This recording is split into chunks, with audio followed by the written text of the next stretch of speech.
কুমিল্লা ৯ লাকসাম মনোহরগঞ্জ আসনের বিএনপির সাবেক সংসদ সদস্য এবং আসন্ন জাতীয় নির্বাচনে মনোনয়ন প্রত্যাশী কর্নেল আনোয়ারুল আজিম মনোহরগঞ্জ বাজারের ব্যবসায়ীদের সাথে এক মতবিনিময় সভা করেছেন।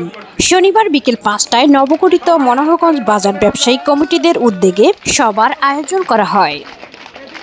এতে সভাপতিত্ব করেন নবগঠিত ব্যবসায়ী কমিটির সভাপতি জনাব মাসুদুল আলম বাচ্চু।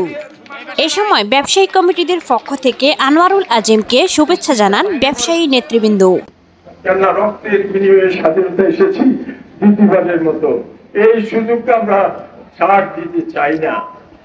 প্রিয় বন্ধুরা আমার, প্রিয় সাথীরা আমার, এই সুযোগ ছাড় হলে আমাদের প্রজন্ম ধ্বংস হয়ে যাবে, এই সুন্দর একটি বাংলাদেশ ধ্বংস হয়ে যাবে।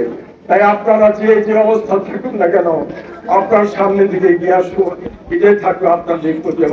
আমরা মানুষ হতে চাই, আমরা আওয়ামী হতে চাই না।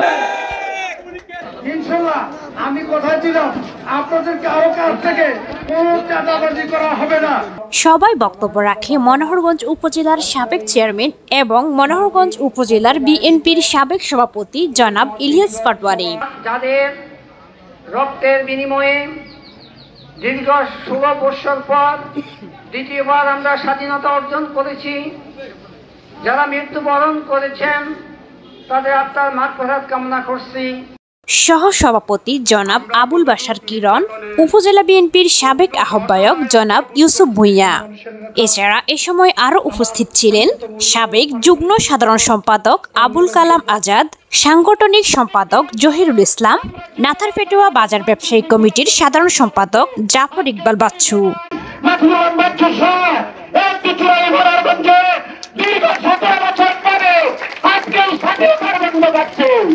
মনোহরগঞ্জ বাজার নবনির্বাচিত কমিটির সাধারণ সম্পাদক মাওলানা আব্দুল হাই।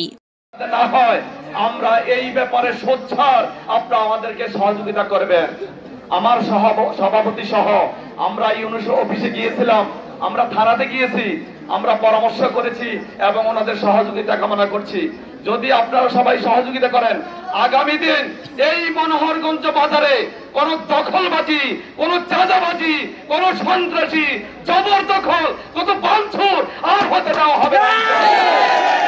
সাংগঠনিক সম্পাদক শরীফ উদ্দিন, ব্যবসায়ী আলী আশরাফ, জসিমউদ্দিন চৌধুরী ও মাসুম বিল্লাহ প্রমুখ। বাজারে একজন অভিভাবক প্রয়োজন। আপনারা যারা দায়িত্ব নিয়েছেন, আপনাদের সময় 1 বছর হলেও আপনাদের দায়িত্ব কিন্তু অনেক।